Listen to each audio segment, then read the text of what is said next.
সকালে ঘুম থেকে উঠে এক কাপ লাল চা আর বরের হাতের মুড়ি মাখা নিয়ে খেতে বসে পড়েছি। হ্যালো সবাইকে, আমি আবারও চলে এসেছি একটা নতুন ভিডিও নিয়ে।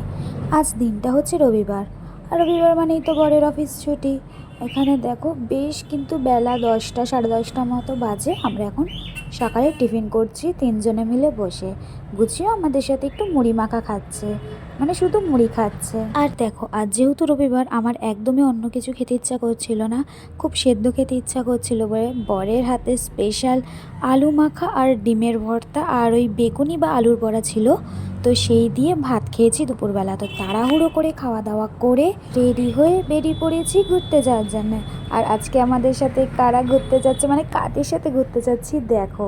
হঠাৎ করেই আজকে প্ল্যান হয়েছে যে 11টার সময়, আজ যেহেতু ছুটি রয়েছে সবাই, তো একটু কোথাও ঘুরতে যাওয়া যেতে পারে। আর আমাদের অনেক দিন ধরে ইচ্ছে ছিল এই চারজনে মিলে ইকো পার্কে যাব। তবে আমরা ভেবেছিলাম সকাল সকাল আসবো একটু খাবার দাবার বানিয়ে নিয়ে, সেটা আর হয়নি। যা হয় 11টার সময় প্ল্যান করলে। তবে আমরা কিন্তু ইকো পার্কে গিয়ে ভীষণ মজা করেছি, অনেক ফটো তুলেছি, রিলস বানিয়েছি, তবে ভিডিও করতেই ভুলে গেছিলাম। তাই যেটুকু ভিডিও ক্লিপ নিয়েছি সেটুকুই আমি তোমাদের সাথে শেয়ার করলাম। বেশ খানিকটা ইকো পার্কে সময় কাটে এবার বেরিয়ে চলে এসেছি মিষ্টি হবে। আমার মিষ্টি সুন্দরী মেয়েটা মিষ্টি খেতে তো ভীষণ ভালোবাসে, তেমন রজ তো খুব ভালোবাসে মিষ্টি খেতে। আমার বড় মিষ্টি খায়, তবে আমি খুব একটা মিষ্টি খাই না, তার জন্য কিন্তু অনেক রকমের মিষ্টি ওখান থেকে আমরা খেয়েছি। আর ওখানে মিষ্টির স্বাদ নিয়ে তো কোনো কথাই হবে না। তো দেখো তারপরে মিষ্টি খেয়ে আমরা কিন্তু চলে এসেছি আমাদের বাড়ি। আর বাড়ি এসে আমি এতটাই ব্যস্ত হয়ে গেছিলাম ওদেরকে নিয়ে, আর ভুলেই গেছিলাম ভিডিও করার কথা। তো অনেক গল্প করেছি, অনেক মজা করেছি, অনেকটা সময় খুব সুন্দরভাবে কাটালাম। তারপরে এখন রাত্রে দেখো ডিনারে বর বিরিয়ানি নিয়েছিল আর কাবাব বানিয়েছিল, তো সেটা খাওয়া দাওয়া করে নিয়ে এখন এই যায় আমার সুন্দরী বাড়ি চলে যাবে।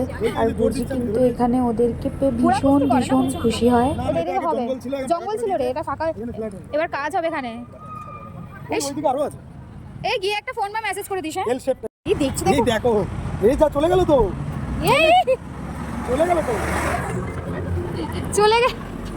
চলে গেল বলে আবার আসবে তোমরা। হ্যাঁ আমি খুব খুশি হই। এই যে আবার আসবে তোমরা, আমি খুব খুশি হই।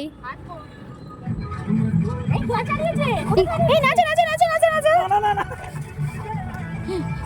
চলে গেল, চলে কাণ্ড। পৌলমী আর রজত চলে যাচ্ছে বলে পারলে ওদের গাড়িতেই উঠে পড়ে ওদের সাথে চলে যায়, মানে এতটাই ভালোবাসে। আসলে কি ওরাও তো বোঝে কোন মানুষ ওদের ভালোবাসে আর কোন মানুষ ওদের দেখলেই বিরক্ত হয়। আবার এসো কিন্তু।